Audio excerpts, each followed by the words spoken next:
أعوذ بالله من الشيطان الرجيم. بسم الله الرحمن الرحيم.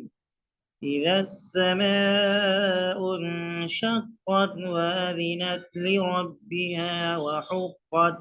وإذا الأرض مدت وألقت ما فيها وتخلت وأذنت لربها وحقت. يا أيها الإنسان إنك كادح إلى ربك كدحا فملاقيه.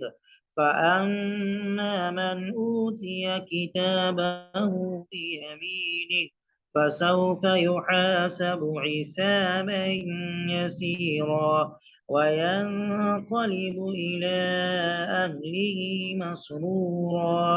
صدق الله العظيم. عزیزان محترم، اس وقت قرآن کریم کی ایک بہت اہم سورہ آپ کی خدمت میں ہم نے پیش کی ہے۔ ابتدائی چند آیتیں اس کی اس وقت تلاوت ہوئی ہے۔ یہ سورہ ہے انشقاق۔ اس سورہ کے اندر کل 25 آیتیں ہیں، اور یہ سورہ مکۃ المکرمہ کے اندر نازل ہوئی، اور بالکل ابتدائی زمانہ میں یہ سورہ نازل ہوئی تھی۔ اس کے اندر جو مضمون ہے اس سے پتہ چلتا ہے کہ ابھی مسلمانوں پر ظلم و ستم کا آغاز نہیں ہوا تھا، اور کفار اور مشرکین مسلمانوں کی مخالفت نہیں کر رہے تھے۔ البتہ قرآن کریم کی دعوت کو مکۃ المکرمہ میں جھٹلایا جا رہا تھا، اور لوگ اس بات کو قطعاً ماننے سے انکار کر رہے تھے کہ کبھی قیامت قائم ہوگی اور انہیں اپنے خدا کے سامنے حاضر ہونا ہوگا، اور زندگی کے اعمال اور زندگی کے کرتوت کا حساب دینا ہوگا۔ اس کا قطعاً وہ انکار کرتے تھے، ماننے کے لیے بالکل تیار نہیں تھے۔ البتہ ابھی مسلمانوں پر ظلم و ستم کا دور شروع نہیں ہوا تھا۔ یہ اس کے مضامین ہیں جو اس سورہ کے اندر بیان ہوئے ہیں، اور اس سورہ کی پہلی آیت ہے انشقت، اذا السماء انشقت، اسی سے انشقاق بنا ہے۔ انشقاق کا معنی ہوتا ہے پھٹ جانا، پھٹ جانے کو کہتے ہیں انشقاق۔ اور اس نام کا مطلب یہ ہے کہ یہ سورہ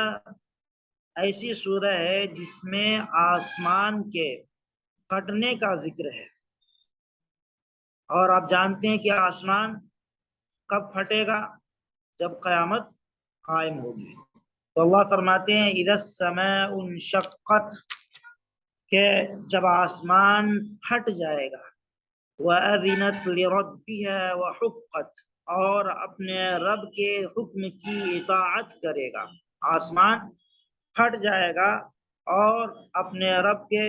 حکم کے سامنے وہ جھک جائے گا، اپنے رب کے حکم کی اطاعت کرے گا۔ یہ اس وقت ہوگا جب نفخہ ثانیہ،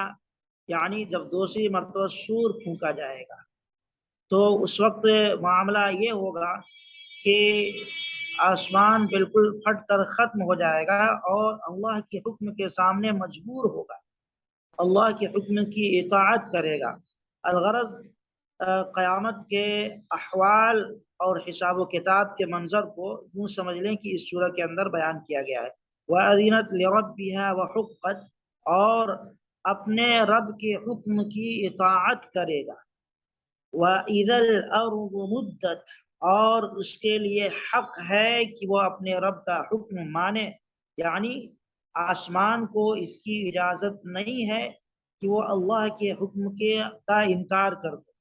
یعنی اس کو مجبور کیا گیا ہے، اس کو ماننا ہی ہے۔ اللہ کے حکم کی اطاعت آسمان کو کرنا ہی ہے۔ جب اللہ کی طرف سے حکم ہوگا اس کے پھٹنے کا، تو ایسا نہیں ہے کہ وہ انکار کر دے اور نہ پھٹے۔ اللہ نے اسی کو فرمایا وَإِذَا الْأَرْضُ وَأَذِنَتْ لِرَبِّهَا وَحُقَّتْ، اور اس کے لیے حق یہی ہے کہ وہ اپنے رب کا حکم مانے اور اپنے رب کے حکم کے مطابق وہ پھٹ جائے۔ الغرض اس میں پہلے آسمان کے پھٹنے کا ذکر ہے۔ آپ دیکھ رہے ہیں اللہ کریں اذا السماء انشقت، جب آسمان پھٹ جائے تو پہلے اس میں تو آسمان کے پھٹنے کا تذکرہ آیا ہے، پھر اللہ اس کے بعد فرماتے ہیں وَإِذَا الْأَرْضُ مُدَّتْ،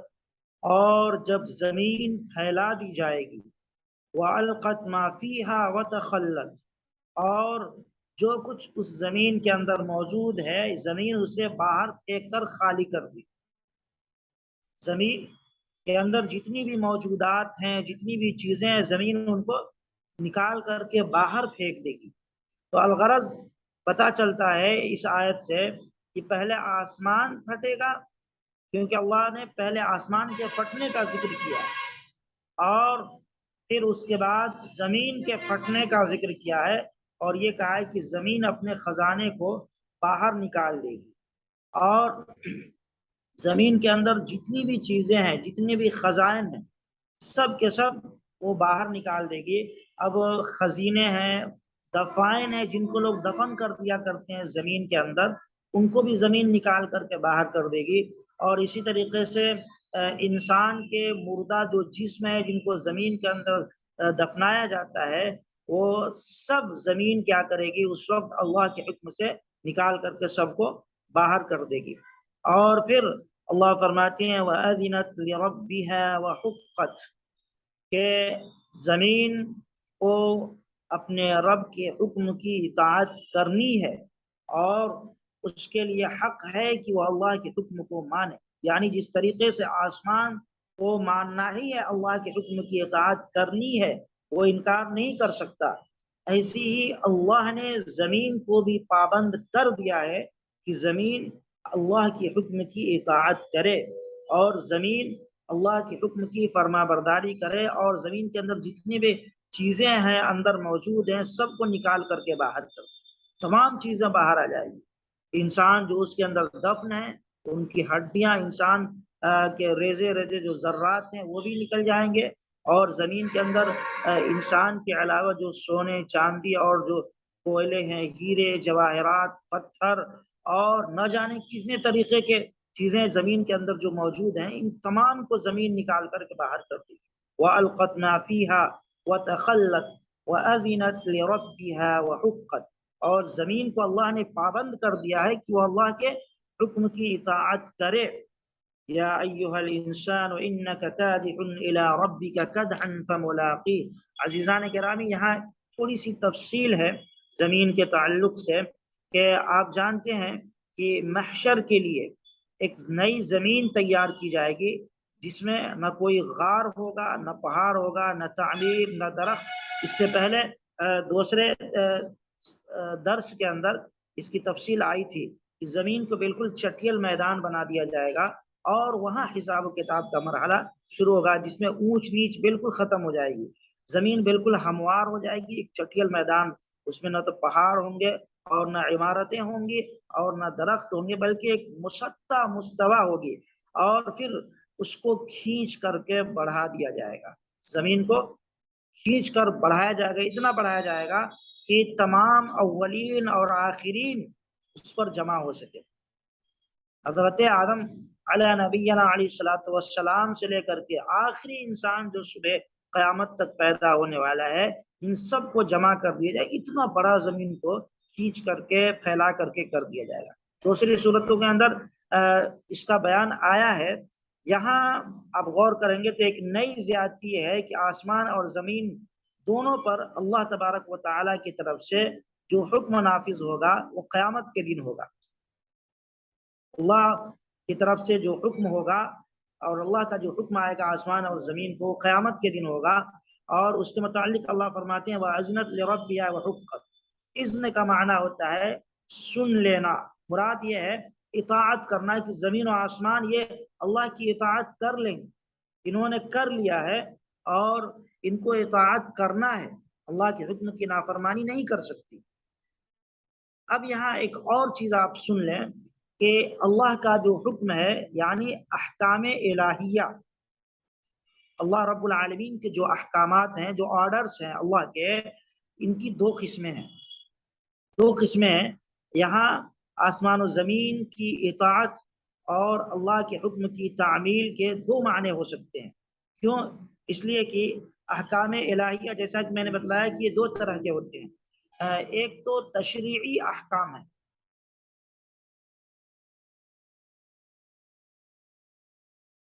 اور اس ورزی پر سزا بتلائی جاتی ہے،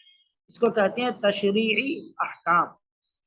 شریعت کے دو احکام ہوتے ہیں، اللہ کے حکم کی دو قسمیں ہوتی ہیں، ایک تو تشریعی حکم ہوتا ہے، یعنی کوئی قانون بتلایا گیا اور اس کے نہ کرنے کی صورت میں اس کی سزا بتلا دی گئی۔ مثلا نماز کا حکم دیا گیا اور نماز نہ پڑھنے کی صورت میں اس کی سزا بھی بتلائی گئی ہے۔ زکوٰۃ کا حکم ہے اور اگر زکوٰۃ واجب ہے، انسان ادا نہیں کرتا ہے تو اس کی خلاف ورزی پر اس کا عذاب بھی بتلایا گیا۔ قرآن کریم کے اندر اس کی تفصیل ہے، اور اللہ کے نبی صلی اللہ علیہ وسلم نے حدیثوں کے اندر اس کی وضاحت فرمائی ہے۔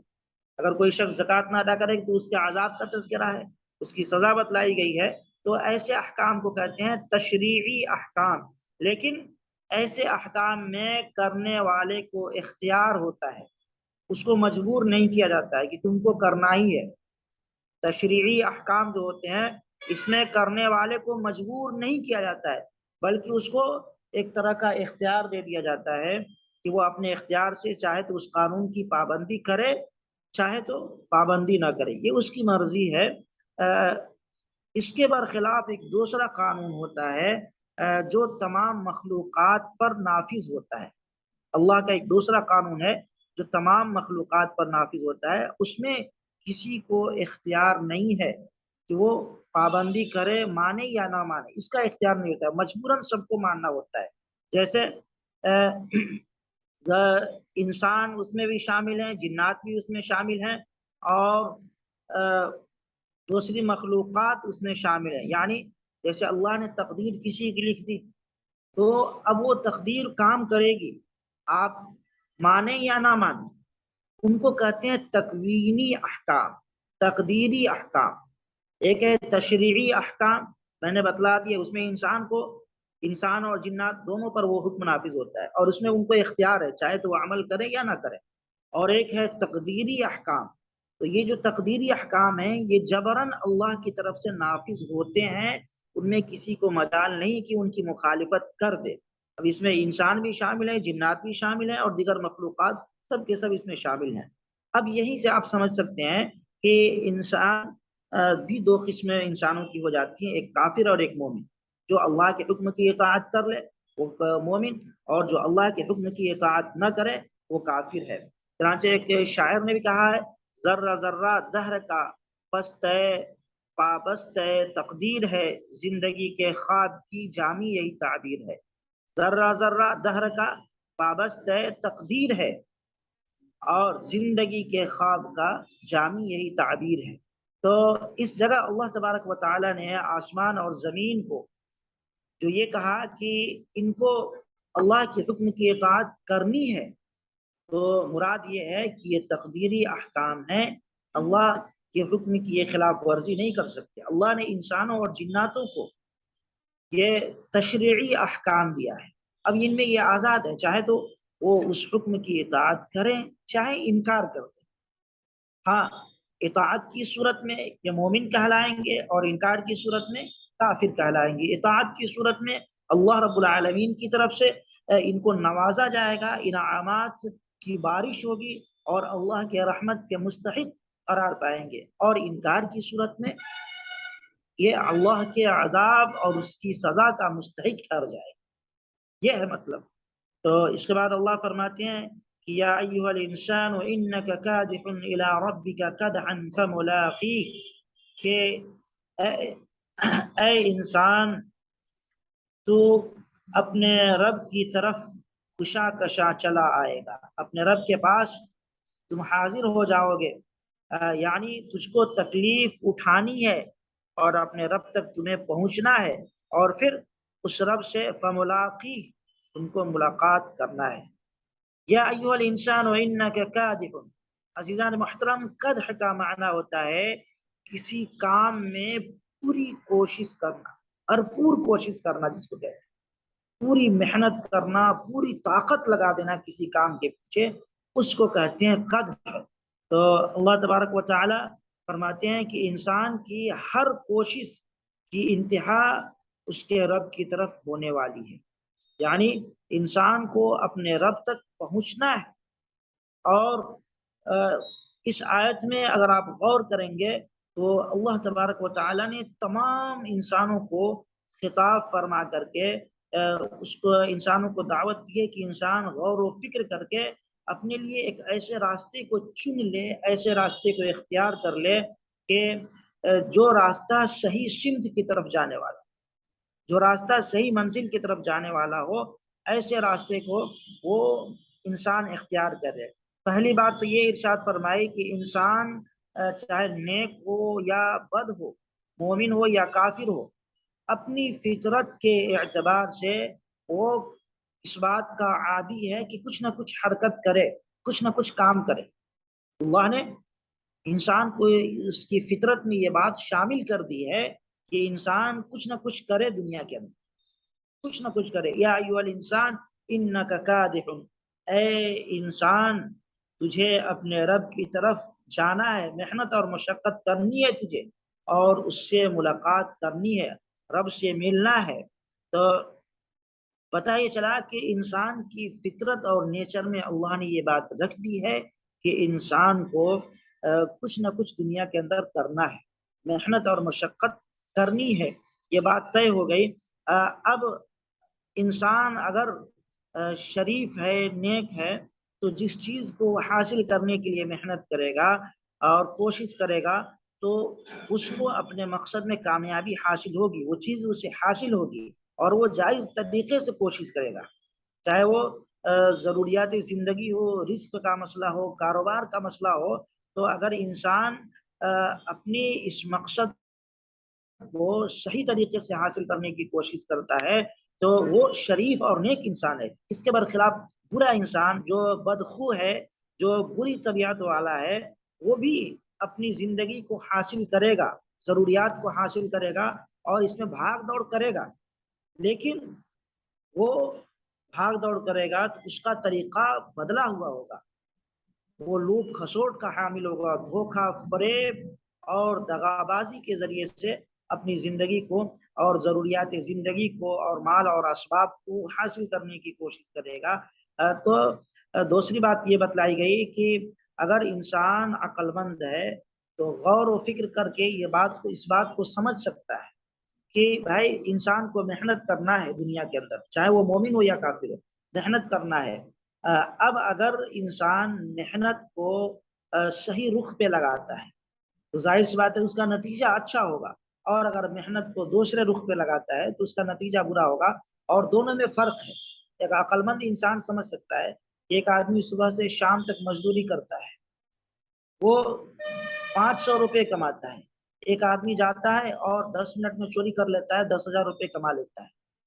انسان دونوں ہے، دونوں کی فطرت میں اللہ نے محنت رکھی ہے، وہ بھی محنت کر رہا ہے، یہ بھی محنت، چوری کرنے میں محنت کر رہا ہے، یہ دن بھر محنت کر رہا ہے، دونوں میں فرق ہے۔ تو اب ظاہر سی بات ہے عقل مند انسان تو سوچے گا کہ بھائی دونوں برابر نہیں ہو سکتے، مزدوری کر رہا ہے، ایک چوری کر رہا ہے، دونوں برابر نہیں ہو سکتے، تو ان دونوں کو بدلہ کیسے ملے گا؟ وہی بدلے کا دن وہ ہے فملاقی، کہ اس کو اپنے رب سے ملنا ہے، اور رب سے جب ملاقات ہوگی تو رب اس کا حساب و کتاب لیں گے کہ تم نے اپنی زندگی کس طریقے سے گزاری اور تم نے اپنی زندگی کس طریقے سے گزاری، کیونکہ دونوں کو محنت کرنا ہے اور پھر اپنے رب سے ملنا ہے۔ اللہ فرماتے ہیں فَأَمَّا مَنْ أُوتِيَ كِتَابَهُ بِيَمِينِهِ، کہ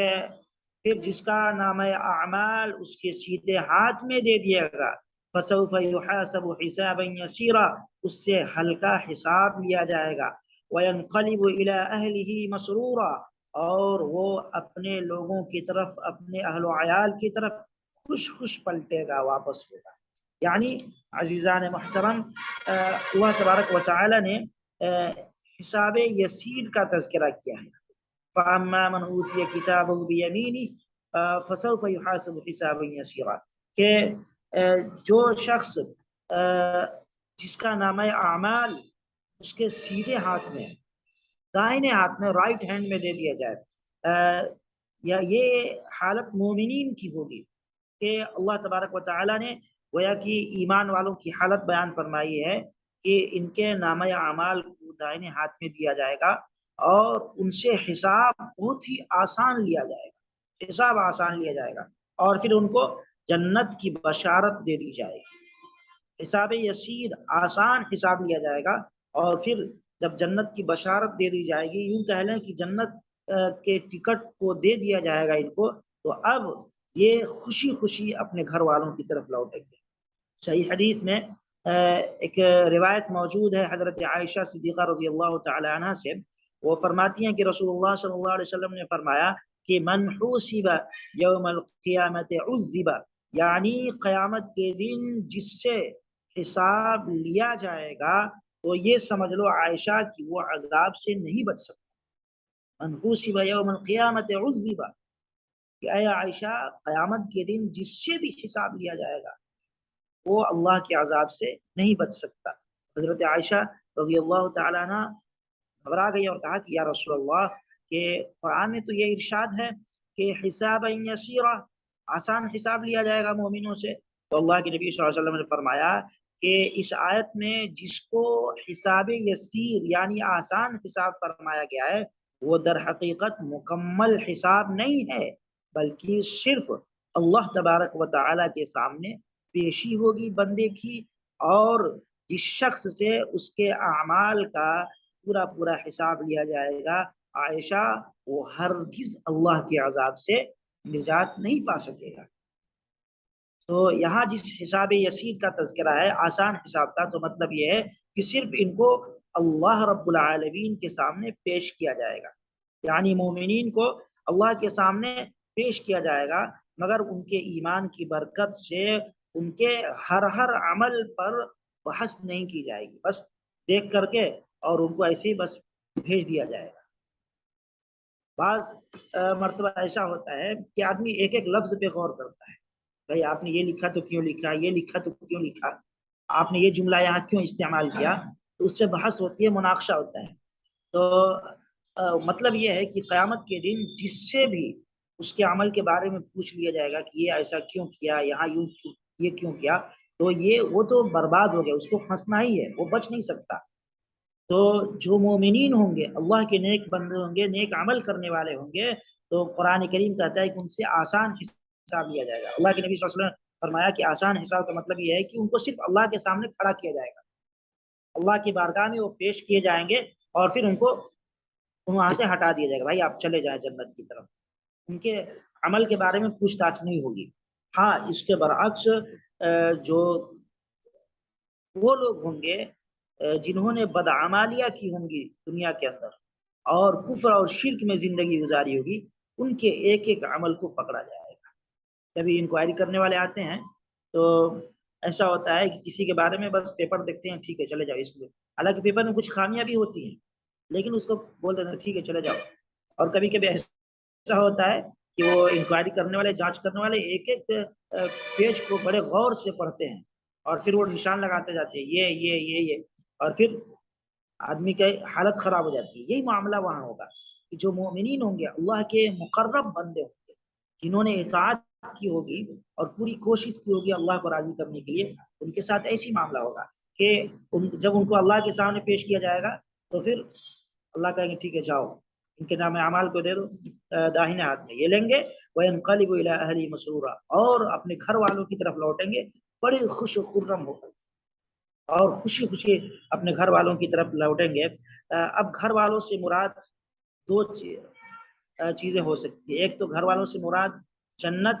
ہے اور جنت کی نعمتیں ہیں اور جنت کی حوریں ہیں، کہ جب ان کو جنت کا فیصلہ ہو جائے گا، جنت کا ٹکٹ دے دیا جائے گا، یہ خوش ہو کر کے اپنے حوروں کی طرف دوڑیں گے جو وہاں پہلے سے ان کا انتظار کر رہی ہوں۔ ایک معنی تو یہ ہے گھر والوں سے مراد، اور گھر والوں سے دوسرا مراد یہ ہے کہ جو دنیا میں ان کے اہل و عیال تھے، ماں باپ ہیں، دوست ہیں، رشتہ دار ہیں، بیوی بچے ہیں، یہ سب کے سب حشر کے میدان میں یہ سب کے سب جمع ہوں گے۔ جب حساب و کتاب کے بعد اس انسان کو کامیابی مل جائے گی، تو دنیا کی عادت کے مطابق انسان جب کامیاب ہوتا ہے امتحان میں تو اپنے گھر والوں کو خوشخبری سناتا ہے اور ان کے پاس جاتا ہے. تو ایسے ہی وہاں بھی ہوگا کہ جب اس کے نامہ اعمال کو داہنے ہاتھ میں دے دیا جائے گا اور کہہ دیا جائے گا کہ تمہارا معاملہ آسان ہو گیا، تم چلے جاؤ جنت میں، تو اب یہ بندہ پہلے تو دوڑ کر کے خوشی خوشی اپنے گھر والوں کے پاس جائے گا، اپنے بیوی بچوں کے پاس، ماں باپ کے پاس، دوست اور احباب اور رشتہ داروں کے پاس جائے گا اور دکھائے گا اور کہے گا ہاں امقرؤ کتابیہ، آؤ یہ میرے رزلٹ کو ذرا پڑھو، دیکھو میں تو پاس ہو گیا ہوں، مجھے اچھے نمبرات حاصل ہوئے ہیں. ہاں امقرؤ کتابیہ انی ظننت انی ملاق حسابیہ، مجھے یقین تھا دنیا کے اندر کہ اپنے اعمال کا حساب دینا ہے، لہذا میں اپنے عمل کو صحیح طریقے سے انجام دیتا رہا اور دیکھو آج اس کا نتیجہ یہ ہے کہ میں پاس ہو گیا ہوں. تو انسان وہاں خوش و خرم اپنے گھر والوں کی طرف لوٹے گا. بہرحال اللہ تبارک و تعالی نے ان ابتدائی آیتوں کے اندر پہلے تو قیامت کا تذکرہ فرمایا ہے بڑے واضح لفظوں میں، اور یہ کہا ہے کہ جب قیامت قائم ہوگی تو زمین اور آسمان یہ اللہ کی اطاعت کرتے ہوئے، آسمان تو پھٹ جائے گا، زمین اپنے تمام خزانوں کو اگل دے گی. اسی کا تذکرہ اللہ نے دوسری آیت کے اندر فرمایا اذا زلزلت الارض زلزالها واخرجت الارض اثقالها، اس کے اندر اس کی پوری تفصیل ہے. اور اس کے بعد اللہ نے انسان کو بتلایا انسان تمہیں تو محنت کرنا ہے، تمہاری فطرت ہے دنیا میں محنت کرنے کی، لیکن بہتر یہ ہوگا کہ تم اپنی محنت کے رخ کو بدل دو اور اپنی محنت کو صحیح رخ دے دو تاکہ تم کامیاب ہو جاؤ. بہرحال محنت تو سب کو کرنا ہے، بغیر محنت کے انسان کی زندگی نہیں گزر سکتی دنیا، محنت تو سب کو کرنا ہے، لیکن اللہ کہتے ہیں فملاقی، محنت کرو لیکن اس بات خیال رکھو کہ ملاقی تم کو ہم سے ملنا ہے. اس بات کو ذہن میں بٹھا لو اور اپنے محنت کے رخ کو صحیح سمت دے دو تاکہ تم کامیاب ہو جاؤ اور وہاں تمہیں خوشی حاصل ہو سکے اور اپنے گھر والوں کے پاس جب لوٹو تو اپنے رزلٹ کو خوشی خوشی دکھا سکو. اور اگر محنت تم نے صحیح طور پہ نہیں کی اور پھر رہے تو پھر محنت تو کرو گے لیکن یہ محنت تمہاری برباد ہوگی اور پھر تم پتہ یہ چلا عزیزان محترم کہ کرنا تو ہر ایک کو، کیوں ہم صحیح طور پہ کریں تاکہ ہم وہاں کامیاب ہو جائیں. بغیر کیے ہوئے یہاں چارہ نہیں ہے، بغیر کیے ہوئے زندگی گزرنے والی نہیں ہے. کرنا عمل تو ہر ایک کا ہے، محنت اور مشقت ہر ایک کو برداشت کرنی ہے، لیکن اگر ہم اسی محنت کو صحیح رخ دے دیں گے تو کامیاب ہو جائیں گے، اگر محنت کو راستے پر لے جائیں گے تو ناکام ہو جائیں گے. جیسے چور بھی محنت کرتا ہے، بغیر محنت کے چوری نہیں کر سکتا، لیکن وہ اپنی محنت کو غلط راستہ دے رہا ہے تو ناکام ہو جائے گا. تو پتہ یہ چلا کہ محنت ہر ایک کو کرنی ہے. اب یہ انسان کی اپنی اپنی سوچ ہے کہ وہ صحیح محنت کرتا ہے یا غلط محنت کرتا ہے. صحیح کرتا ہے تو اس کا نتیجہ صحیح برآمد ہوگا اور اگر غلط محنت کر رہا ہے تو اس کا نتیجہ غلط ہوگا. اللہ رب العالمین ہمیں اور آپ کو اس کا یقین نصیب فرمائے اور صحیح طور پہ محنت کرنے کی توفیق عطا فرمائے. وآخر دعوانا الحمد للہ رب العالمین.